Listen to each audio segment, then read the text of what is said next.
to go. I think we will start. Good morning, good afternoon, good evening. Welcome to this dialogue on centering women's voices in times of conflict, Sudan and Afghanistan. We have two wonderful speakers with us, and I can't wait to hear from them.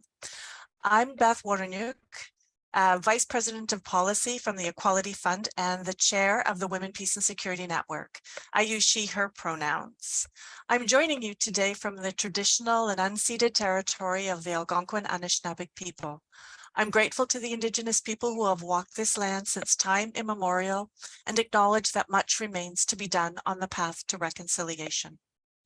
Today's event has been organized by the Women, Peace and Security Network Canada and three of our members, Inter Pares, Canadian Women for Women Afghanistan, and Sudan Women's Rights Action.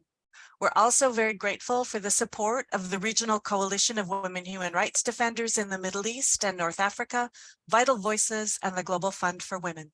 True feminist solidarity. We've opted to use the Zoom meeting function, so the chat is open. Please feel free to introduce yourself, post comments, add to the discussion, and just a reminder to be respectful. So there have been many challenges to the Women, Peace and Agenda in recent years.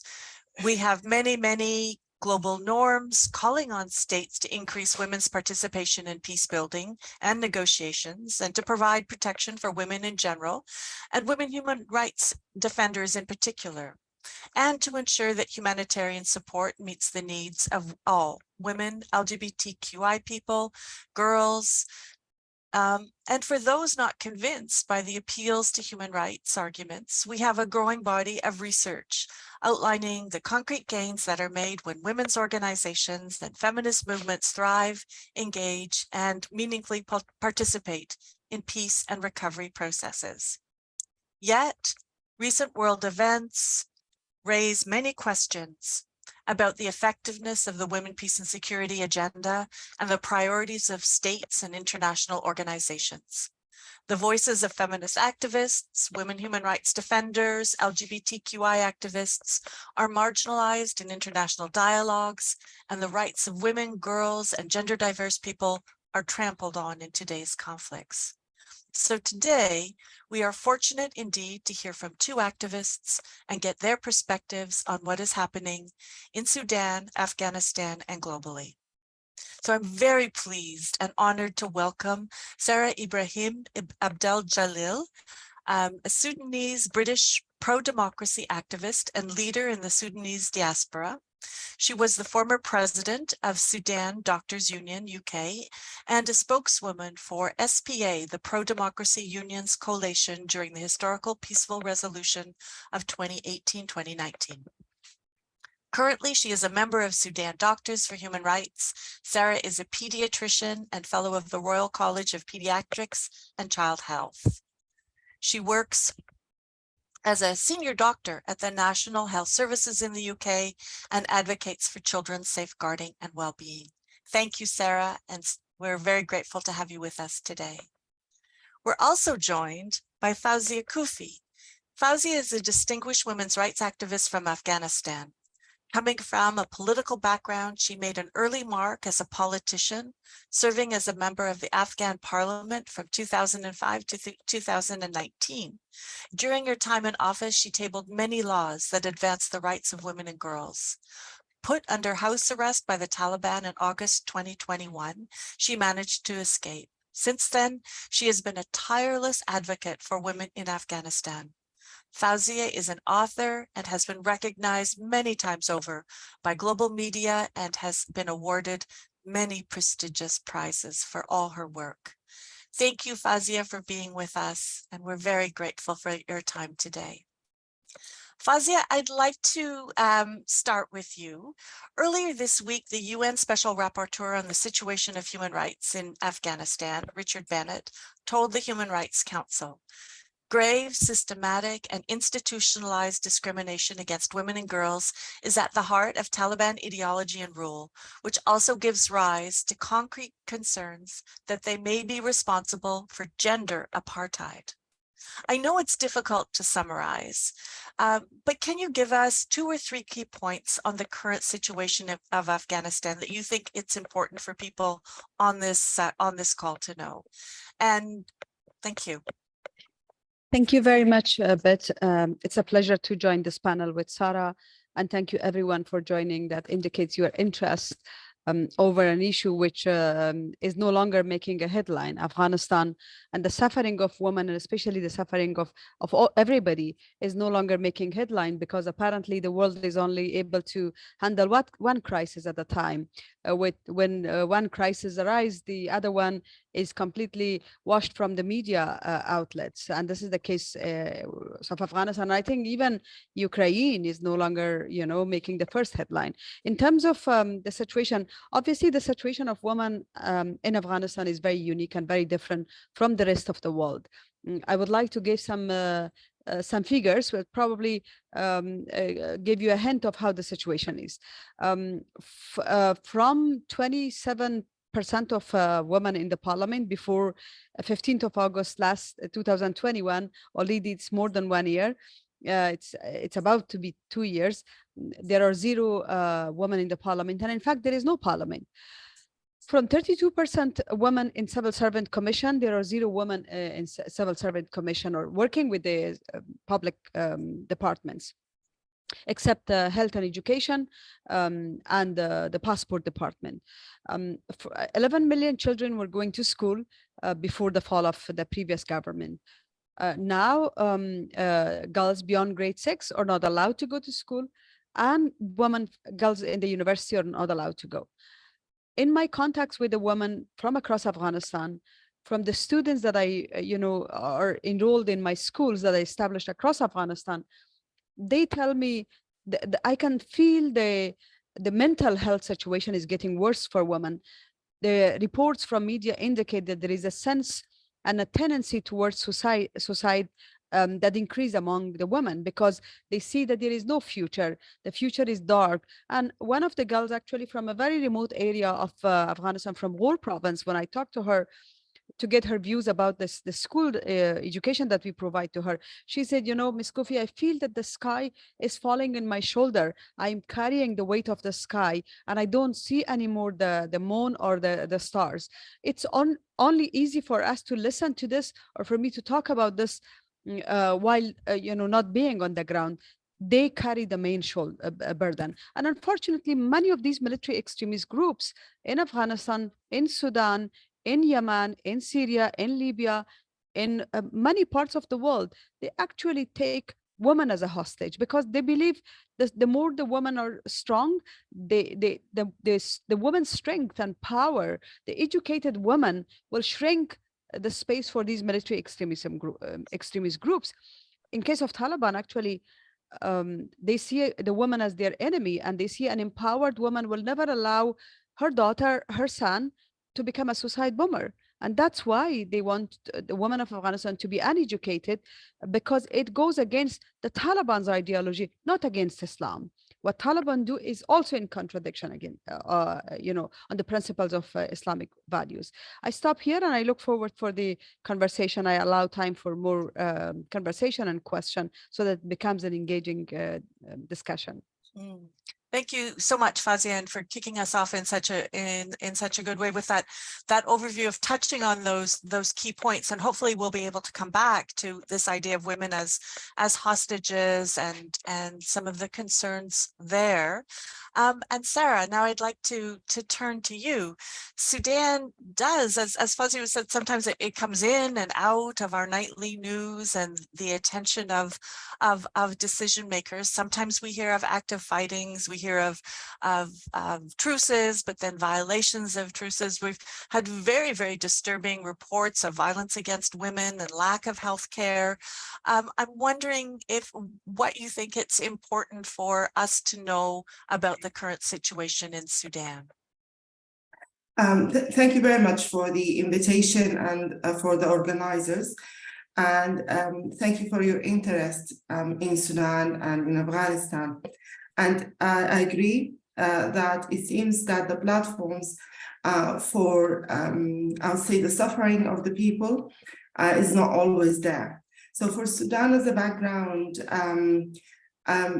everybody or most of the world paid attention during the historical peaceful revolution in 2008, 2019. And there was a lot of interest in women's participation and celebration of women's participation. Although women in Sudan have continued their fight for democracy since the 50s, even before the independence.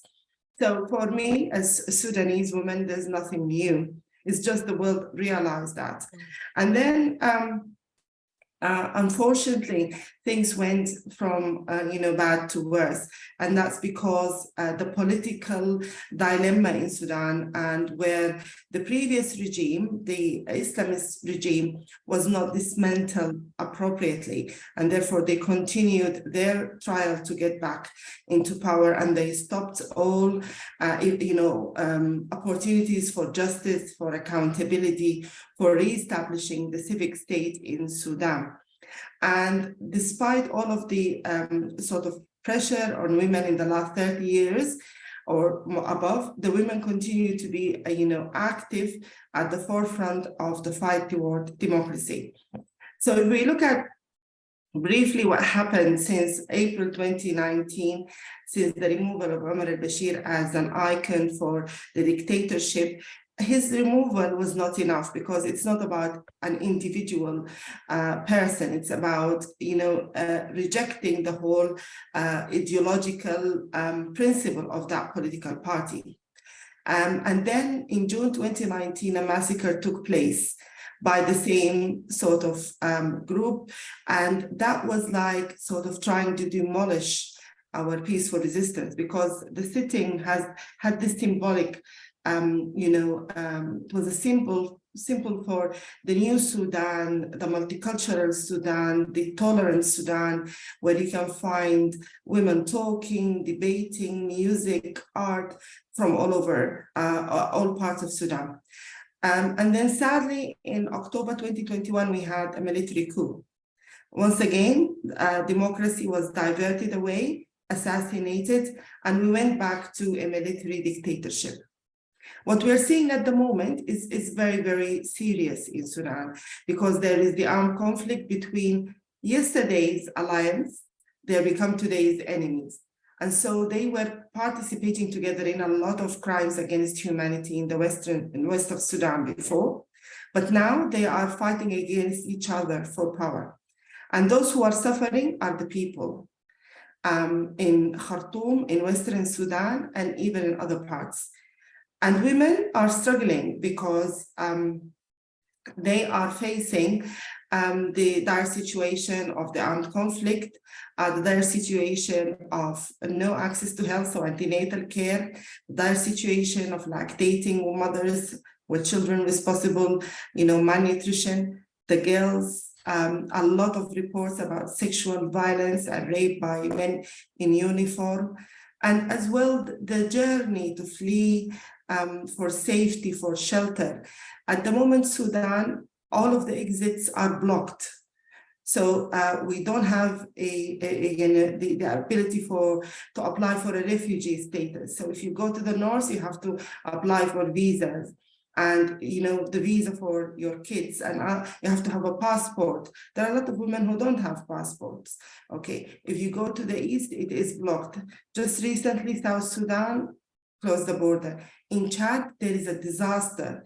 And therefore, women are suffering in all different aspects. And maybe during the discussion, I can give more examples.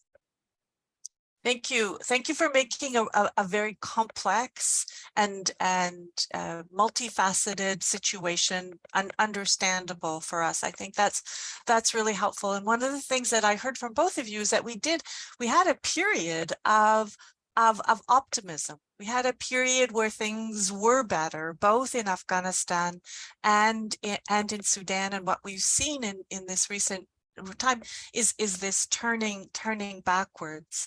And I also heard that this role of the international organizations, the United Nations, other member states. And Fawzia, if I can turn to you to ask you about some of those discussions now. We often hear this framing that with the ban on women working for NGOs, that it's very difficult for humanitarian assistance to move, that the international community is sometimes uncertain what to do in terms of moving aid in. I'm wondering if you could talk a little bit about how you see the role of international organizations and other member states, and what's positive, what's negative in currently. Well, Beth, what I see, the role of international community, I will divide it in two parts.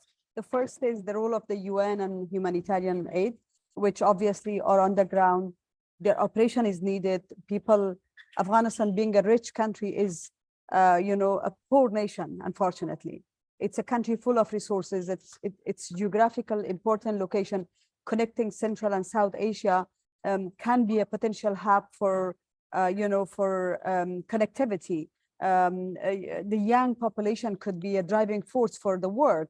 The beauties of Afghanistan, the historic sites could be an attraction to the tourism, but unfortunately, a rich country, billions underground, is a poor nation, depending on humanitarian aid. So the humanitarian aid is needed for now. Obviously, a principled approach in the humanitarian aid, because right now Taliban do not allow women to work, not only in the public sector, but also with the UN and NGOs. The UN and NGOs realize that now, because their own female staff were stopped from working. However, the women of Afghanistan were stopped from working 2 years back. And only if 2 years back, the UN as an institution, that the structure of the UN is to protect human rights. The principle of the humanitarian aid distribution is on the basis of non-discrimination and inclusion. However, if the UN only reacted when there was, ban on women from work or women from education, September 2021, I think the Taliban would have not gone so far to the extent that the UN female staff is now banned. So we're not only talking about a number of hundreds of people that are banned from work, we're talking about millions of women who will be affected as a result of this ban. Because if you do not include women in the decision making, how do you ensure that women beneficiaries will be benefiting this? How do you ensure that a woman with children, with 6 children, who lost her husband in the war, and doesn't even know anything, doesn't even know where the distribution centers are, is not allowed to get out of her house by her in-laws, how can she actually go to a center where it's safeguarded by Taliban and all men distribute the food? Obviously, the UN must have a more principled approach. I believe the UN leverage is minimizing because they did not stick to their principled approach from day one. So the UN must continue now. As much as complex the situation is, they have to find their way. Our position was that the UN must have a principled approach. Do not violate one principle over the other one. I wonder if, the way that women of Afghanistan are deprived from work, if this was something that an ethnic group or a religious group in your countries or in the countries that the UN gets all the money, the donor countries were deprived, what would the reaction of the world be? Just because women of Afghanistan or women anywhere are not troublemakers, they're not taken serious. I think we have to really start to become troublemakers. This is the first thing. The international community, the member states, I think people of Afghanistan see the international community, the member states, betrayed them for the way they withdraw from Afghanistan.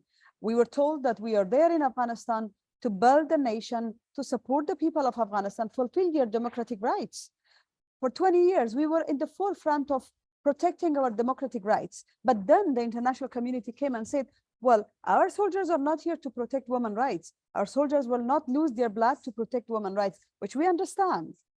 But then the way the withdrawal happened, the way the irresponsible withdrawal, paved the way for takeover of Afghanistan by Taliban. I was in the negotiation. We were in the midst of, serious talks when the withdrawal happened. And women of Afghanistan now often tell me, why do you even engage? I was in the Human Rights Council yesterday. We are pushing for this term of gender apartheid because I think, all the indicators in Afghanistan exist for the reason that we should call gender apartheid. But then the problem is apartheid does not have a legal barrier. It's a political word. We need to work with our states, with our government. Canada, for instance, could work with their permanent representative in the UN to ensure, because you have a feminist foreign policy, that gender apartheid is not only a political word, but also there is a legal barrier on the basis of which member states or countries or individuals could be prosecuted. So the UN Special Rapporteur report says that there is a gender persecution. Yes, gender persecution is also amounting to war crimes and crimes against humanity, which is also something we could hold the Taliban accountable. But if there is this term of gender apartheid, no government would like to work with an apartheid government or regime like Taliban, right? So we need to push for that, because culture of impunity actually empowered and emboldened the violators. We must stand together to end the culture of impunity, no matter where we are, because anywhere there is gender discrimination. 1325 is losing its relevance every day. If you look at the peace negotiation all over the world, only 12% of the peace negotiators are women inside the rooms. 12% are the women, 6% are inside the rooms. Mm-hmm. Only if there were more women in the negotiation table, the conflict will have been resolved in a more sustainable way. Yes, thank you. I think when we talk about the failure of the women, peace and security agenda, often Afghanistan is the first case that comes to mind. And you raise such excellent points around principled humanitarian aid and whether the aid would even be effective if it were to operate. And I'd like to follow up. Sara, I know I was going to ask you a different question, but I want to follow up on the role of the international community, because you touched on that a bit in terms of the response to the military coup. And I've heard you speak on other occasions about the failure of the international community, and even now in Sudan. And I'm wondering if there's anything in what Fawzia said that resonates for you, or how you feel in terms of countries who have commitments to women, peace and security, who have feminist foreign policies, and how you feel they have responded to the crisis in Sudan. So I think what Fawzia said is really echoes what's happening in other countries. And when you follow what's been happening in Afghanistan, honestly, as a woman, I just can't believe the degree of the failure of the world to stand with women in Afghanistan. If we come back to Sudan, there are three main points. The first point, there have been a big failure in trying to divert the pro-democracy movement from completing and accomplishing its legitimate request. And the international community were promoting this partnership with the Security Committee, and trying to assure the pro-democracy groups that things will get better. We will support the civic state. We will support the democratic transition. And we don't want to get in trouble because, if we don't do a proper security reform, then there will be violence. Where we are in a war at the moment. So we failed completely because they have not been listening to the people. And the people, the majority, were very clear about what they want. That's the first part. The second part, at the moment, with the war, we are not having safe corridors. So the two groups that are fighting are not respecting the ceasefire agreement, and humanitarian aid is not getting there. Who is responding? The people, the local people, and the communities together. Women, girls, men, youth are trying to survive. But they're not only killed by bullets, they're not only killed by missiles, they're killed because they're hunger. Some of them are thirsty, some of them cannot get renal dialysis, some of them do not get their oncology treatment. And these pockets in Western Sudan and in Khartoum, there are millions and millions, and they are facing a dire situation.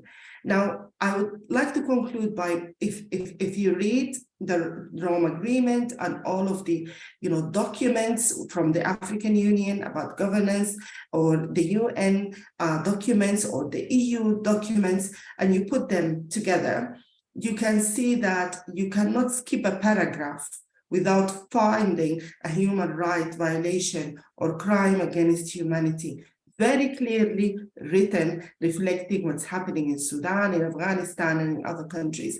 But when you come to the Security Council and you look at the votes, those who are against any resolution, you can see how the geopolitical, and those who do not vote, who just will be like very passive, and that will make me question what is the efficiency and effectiveness of the UN apart from having ink on paper.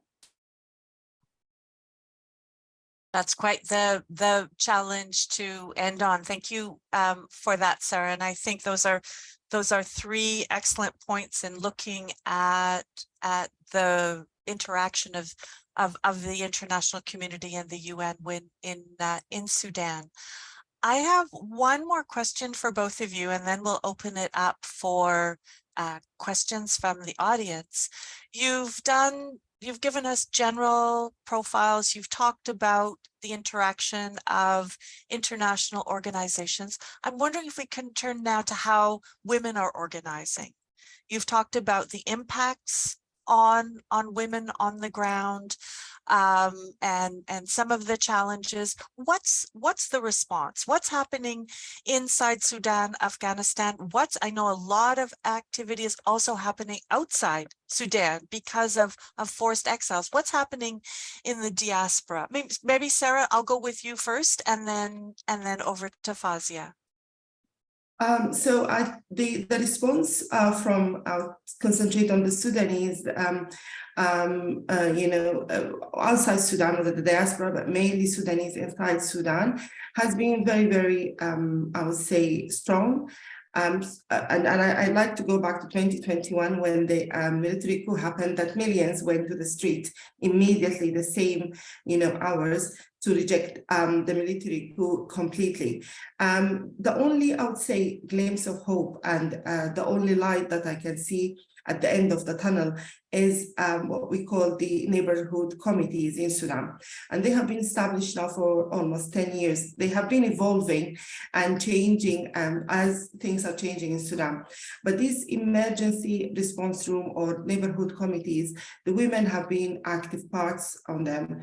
There have been challenges, but they found their way.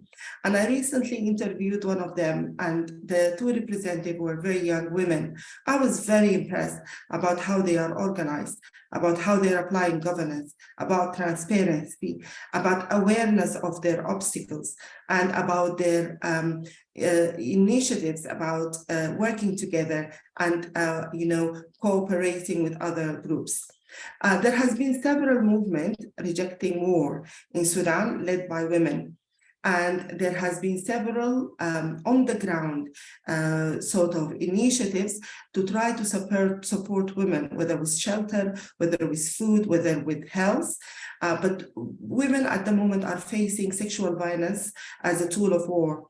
And the numbers are increasing and increasing. And there are issues with finding emergency rape kits and trying to support women. So these are areas as well they have been working on. But there is a significant number of indisplaced families, whether inside Sudan, whether at the borders, whether in Egypt, Saudi Arabia, or even other evacuees. And the main issue at the moment for some of these women is to find job, to find food, to feed their kids. As I mentioned before, accessing health, whether there has been some concerns of, accessing oncology medication, HIV treatment, tuberculosis treatment. All of these antenatal screening programs have been interrupted. And there is a huge risk about security, food security, and malnutrition and hunger expected. And the first who will be suffering and struggling are children and women. So if I just finalize in that area, the population in Sudan is very young population. So about 49% or 50% are those under the age of 21. And so the children and young people, girls, are struggling. They're separated for their families to flee. And as well, they are forgotten. You can't find their voices, even when people are talking. There has been a lot of campaigns from women to try to highlight that. And the main issue is finding the platform. There are digital access connectivity issues, the internet connectivity issues, as well as the safety. And this is why we thank you for giving us this opportunity today. Thanks so much for that. Fawzia, earlier you said maybe it's time for Afghan women to start becoming troublemakers. How are Afghan women organizing, and are you troublemakers yet, or what's happening on this front? Yes, but I think we need to, all of us, not only Afghan women across the world, we need to become troublemakers in order to be taken seriously. Otherwise, I mean, for 20 years, we were told that the Taliban are dangerous people. I don't use this term terrorists because I don't believe. I think it's a political term that is being used. But for 20 years, the Taliban were portrayed as a group that, that we should fight against, and that they're terrorists and they're military extremists. But then all of a sudden, then the world went and talked to them, and they said, well, the women, you're not our friends. We're not here to protect your rights. So I think we need to really become as troublemaker, if not as Taliban, but to some degree. In any case, after the collapse of Afghanistan on the 15th of August, on the 16th, the first group of women went in the streets of Kabul to protest. Well, the numbers were small, and the numbers continue to be small. It's not hundreds of thousands of women on the streets. But given the circumstances, they challenged Taliban's hegemony of ideology and power in their own way. And since then, they continue to resist. They continue to protest. It has not been an easy path for them. They have been put in prison, arbitrary detention. Some of them disappear. Until now, we don't know where they are. They were tortured in the prisons. And most of them, that they lost their jobs or the income, they actually undergo mental health, but they have not given up. They protest in their own ways. They write, they protest, they resist in whatever means. Outside also, we try to amplify their voices by speaking with the UN, by giving policy advice to the UN Security Council, feminist foreign policy states, including Canada. We need some solidarity from the women of the world, because the discrimination should not be the norm. It should not become a norm. In the case of Afghanistan, unfortunately, different organizations, they go to Afghanistan, like the NGOs, and they say, well, we negotiated with Taliban to allow our 20 female staff to work, as if Afghanistan, 20 million women is only 20 staff working with an NGO. We have accepted discrimination as a norm, and exceptionally, women are allowed to go to work. Discrimination should not be a norm, because then it can reach any border. It can reach to your own borders as well. And so therefore, we have requested that in order to raise more awareness about this case, and in order to support a woman-centric political process, we need to bring women to the center of the process. And we requested the global summit by the feminist foreign policy countries and by the women foreign ministers and women prime ministers, including the Afghan women, because as much as we resist, as much as we want to bring Taliban to justice, we are also open to negotiation. But Taliban don't want to talk to us, because they know that they don't have logic to talk to us. They know that when there is face-to-face, they will lose to the women, so they don't want to talk. And therefore, we requested a global summit, and I want to request Prime Minister Trudeau to co-host that global summit for Afghan women, where you listen to the Afghan women, because we do not only complain, but we have specific recommendation for our country. And we do not only talk about women's rights, but we talk about security, about economy, and we have specific recommendations, because at the end of the day, women's rights is about security. How can you ensure that Afghanistan is safe by excluding 55% of its population? And how can you ensure that there is no threat from Afghanistan to the global security when you exclude, when there is a suppressive government? Of course, we're talking not only about our own security, but about the global security. We must be listened to. Unfortunately, when I was in the Human Rights Council yesterday, the day before yesterday, it's so frustrating because for a lot of people and member states, it's like, okay, Afghanistan, again, they are tired of listening to the term of Afghan women. Can you imagine how tired we are, how tired women of Afghanistan are by, having a situation where a government is imposed to them? They never wanted Taliban. Taliban never managed to get a control of a district over 20 years of fighting that they had. But they all of a sudden came to Kabul because there was a withdrawal and because there was a deal with them. So people think that Taliban were actually brought to Kabul and Afghanistan was handed over to Taliban. So people are very disappointed. Women are more disappointed. Therefore, we need to listen to them because their security is your own security. Thank you. There are very, very many reasons to listen to Afghan women and to listen to the women of Sudan. And I think you've articulated many of those very, very well, Fawzia. Have you had any response yet to the call for a global summit, or is this something relatively new? It's I reached out to Iceland, and they said, and the Iceland Prime Minister office said that they are hosting a group of Nordic countries prime ministers very soon, 20-something of June, very soon. And the Prime Minister Trudeau is also going. They asked me to reach out to Prime Minister Trudeau's office and request them to co-host, because obviously Iceland, they said we're a small country.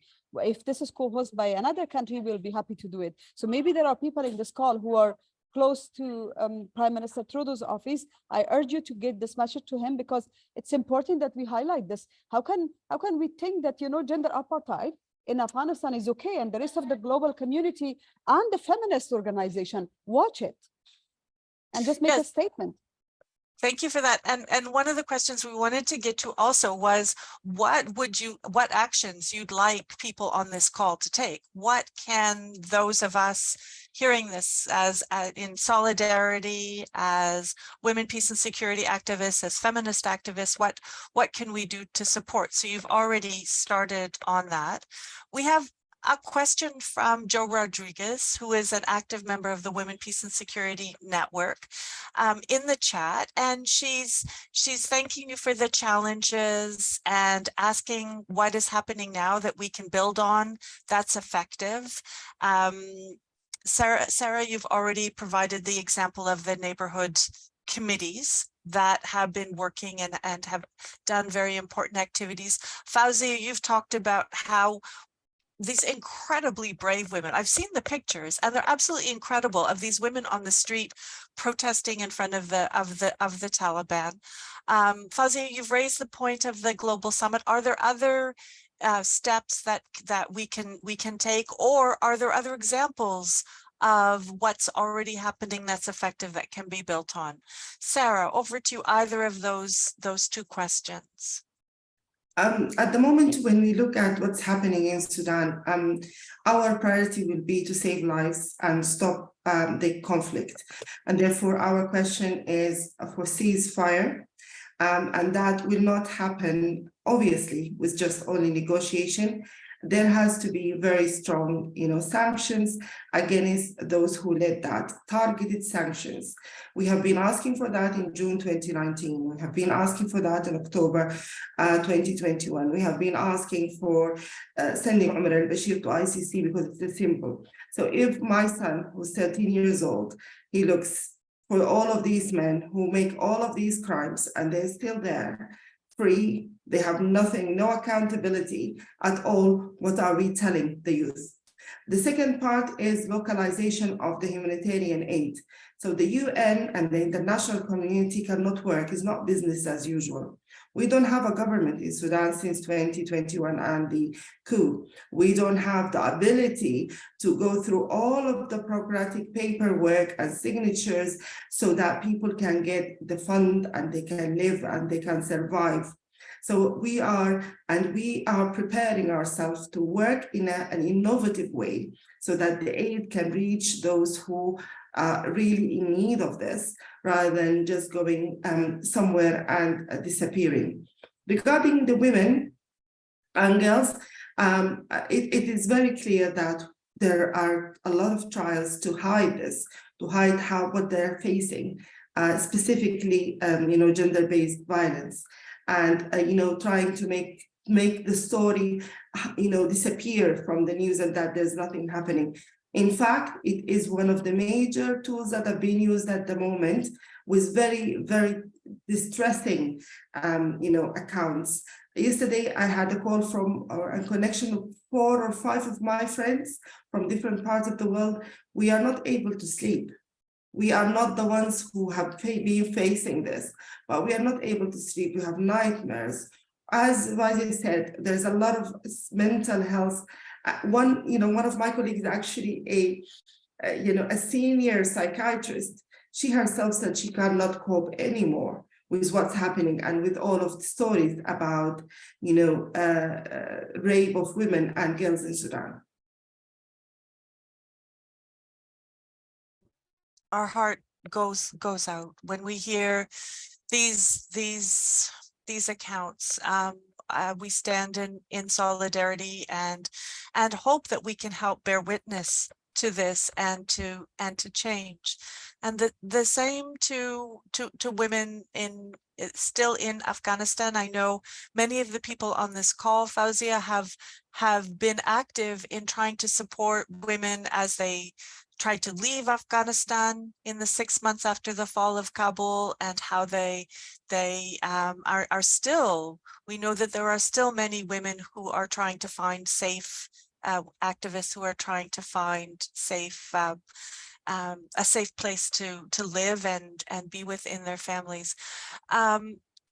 You've mentioned the Global Summit. Are there other actions that you think would be important for the people on this call to take, and to urge their governments to take? Yeah, there are a few suggestions that I would like to make. First of all, I think we need to continue to support the women-led organizations inside Afghanistan, because they are the one who, for now, are the only source of income for women. I have been supporting girls' education, 100 female teachers. We just provide them with $100 salary per month, and that is enough for them to support their family. These are discrete. $100 for a month for anybody is not a lot of money, but they actually change the life of people on the ground. So we need to continue to support the women-led organizations who are on the ground. Second, for those who, I don't advise anybody to leave their homes, because I regret for leaving my country, and I never wanted to leave Afghanistan. This was not my plan. I invested my time, my blood in Afghanistan. I was injured twice. So Taliban security was not the reason for which I left. Obviously, it was more of the political circumstances that pushed all of us out of Afghanistan, or most of us out of Afghanistan. But there are some women who are at risk. You remember a few months ago, one of the former members of parliament was killed in her home. There are a lot of women in Pakistan and Iran who on daily basis contact me. In fact, sometimes I don't even want to open the message because it's so much emotions, and they send me messages with crying, because they are in Pakistan with no legal document. The weather is more than 45 degrees Celsius. They don't have any income. They don't have ACs in their homes, and they are in limbo. They want to go to a final destination. So I think Canada has been really generous in terms of providing that safe passage. I think there is if for instance, you could, people in this call could help get another 2,000 people from Pakistan, 2,000 women from Afghanistan and Pakistan and Iran to Canada, that will at least release some tension from our shoulder, because I wake up with all this stress that women expect me to help them leave, and I can't. I'm not a state. We're not states, right? We're individuals. It's the responsibility of states to do so. And then third is we are now trying, as I said, we are trying to build coalition around a woman-centric political process, because we believe women should lead the next chapter of political process in Afghanistan. And the summit will only add to that, and it will only amplify the voices of these women who request a political support process to be led by them. So I think this the summit is important. It's not only about attending a summit and giving a speech. We are hoping that we will announce a roadmap for a political process led by women, and then the world would stand by us on that. Thank you for those very specific ideas.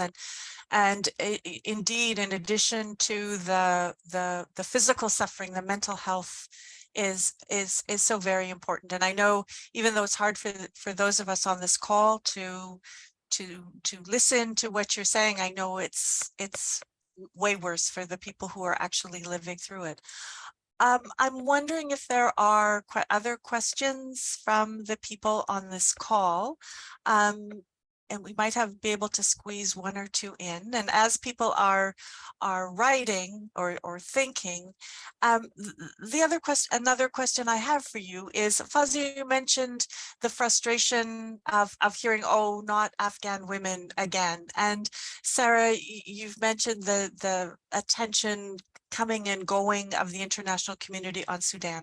What suggestions do you have on how we can build global solidarity, so we're not pitting one conflict against another, or saying, oh, well, we can't pay attention here because we're focused there? What kinds of things can we do collectively to move beyond we only have the attention span for one thing at a time? Do you have any thoughts on that, Sara? So I think the global solidarity is important, and I would like to mention something related to health, but to give you an example. The way we stood together, despite the challenges and sometimes the failure, against the COVID-19, if we didn't all stand together to some extent globally, we could have not reached this sort of advance about understanding the virus and developing the vaccine. No one nation could have done that in isolation. And it's very clear there were certain things about inequitable health, but on the other side, all of the, the journals were available, all of the research was available, and we all came together. Now, there is a word that was said by Fawzia, which is really, really important. This risk is not just in Sudan, and this risk is not just in Afghanistan. Now, you're supporting a regime or keeping quiet and not challenging a regime that is selling gold for Russia, that now bombing Ukraine. You have, the international community are keeping quiet from a regime in Sudan that was welcoming Osama bin Laden and supporting the terrorist groups.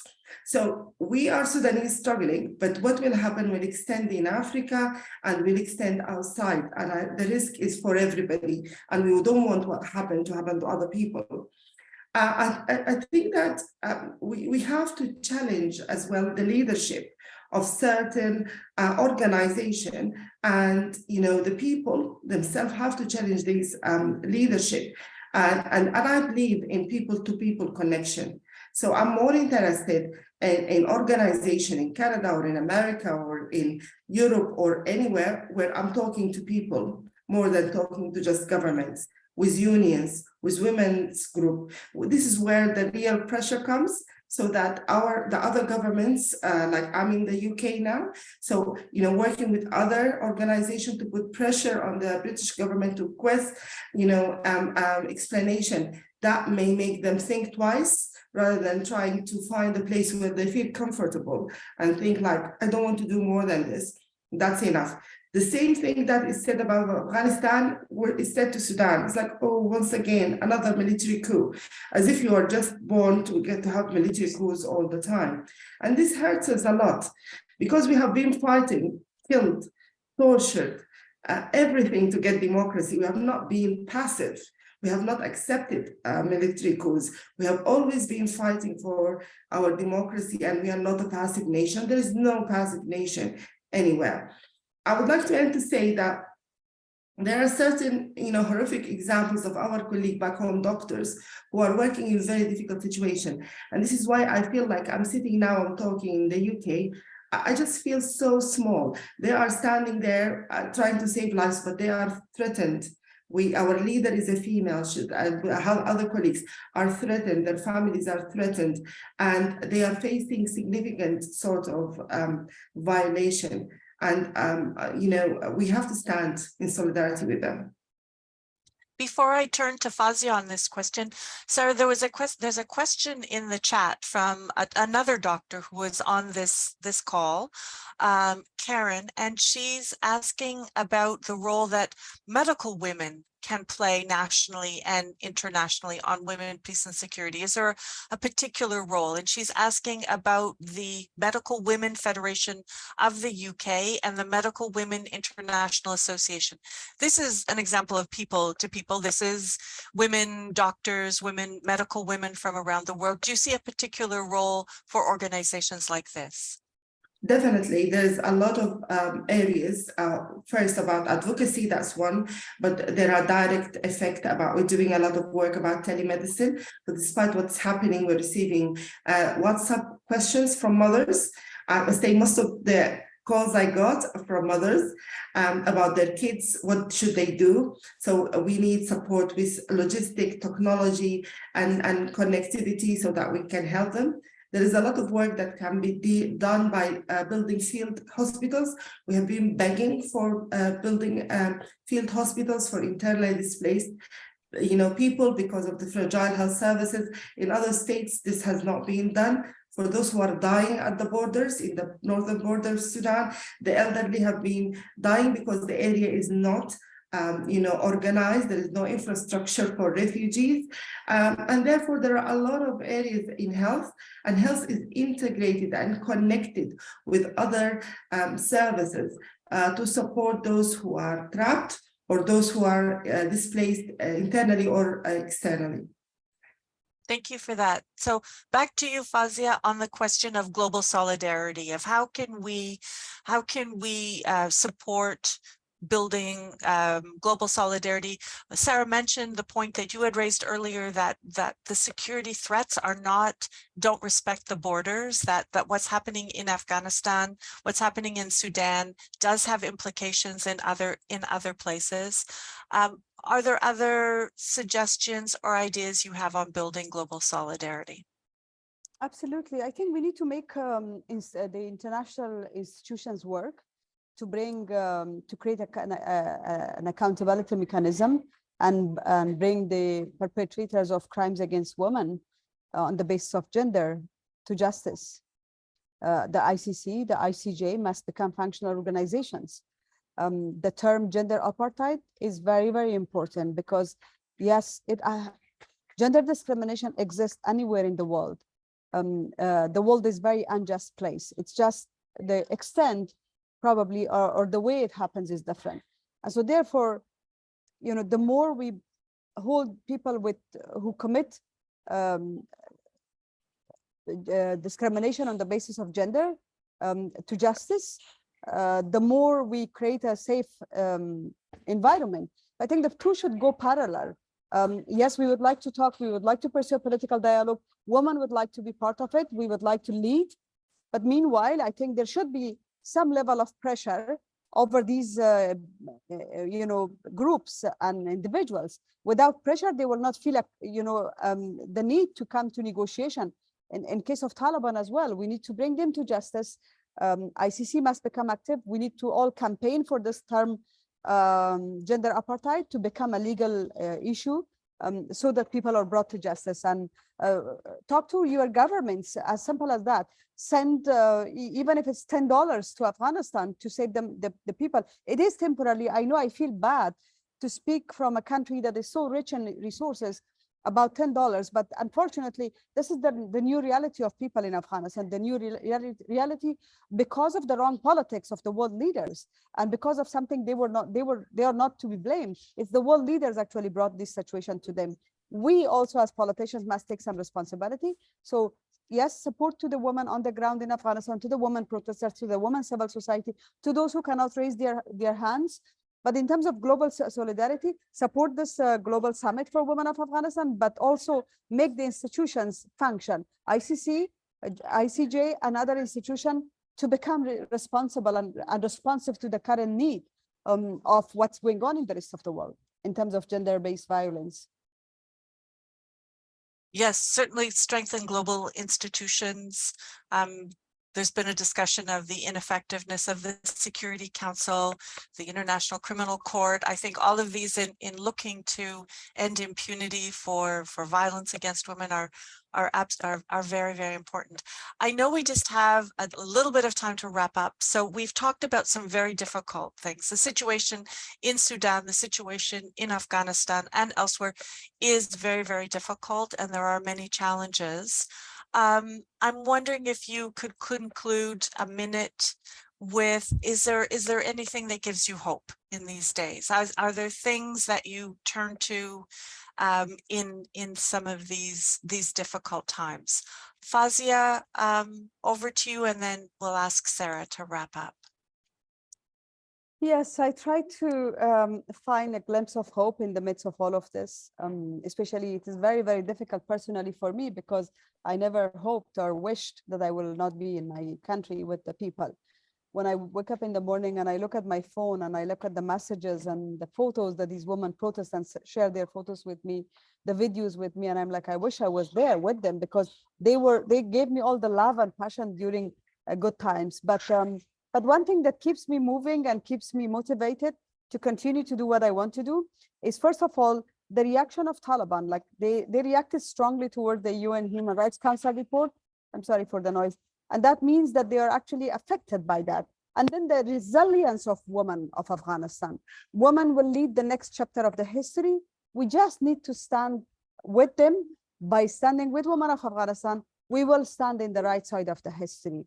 Thank you.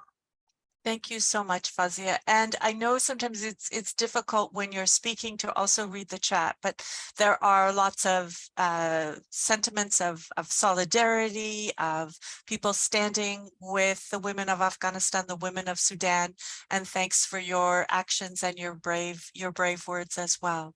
Sara, the final word is yours. I've been in the UK for 20 years, and when I arrived to complete my training, and I've never thought I would stay in Sudan and in the UK for that long. I always wanted to go back and serve the people in Sudan, but never been able. Part of it because I'm a Sudanese woman and I could not tolerate what's happening in Sudan, and I could not work as a doctor to serve the people as I wish. The hope for me is looking at the youth, the young generation, whether they are women or men, that they were born at a time of dictatorship, a time of genocide, time where crimes against humanity happened, but their heart is in the right place. They know they are fighting for democracy, they are fighting for human rights violation. You can see that they know what is right, despite that they have never experienced it. And I feel like this is the power, what we need to help them, and we need to support them as much as we can, but they are leading. As well, I'm very proud of the community movement in Sudan to save each other and to connect and work with each other. At the moment, there is no fund reaching Sudan. What is reaching Sudan is very, very minimum.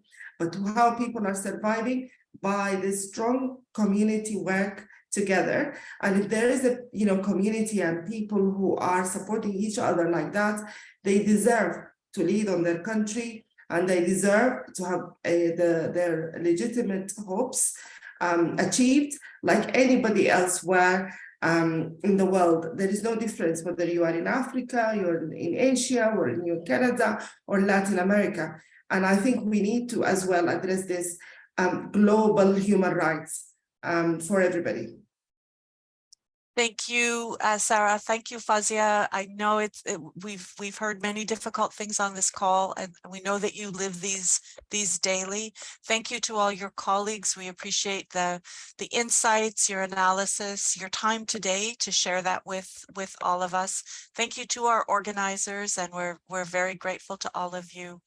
And we just echoing what's in the chat, we stand in solidarity with you, and we hope that the next time we speak, that it will be a brighter day.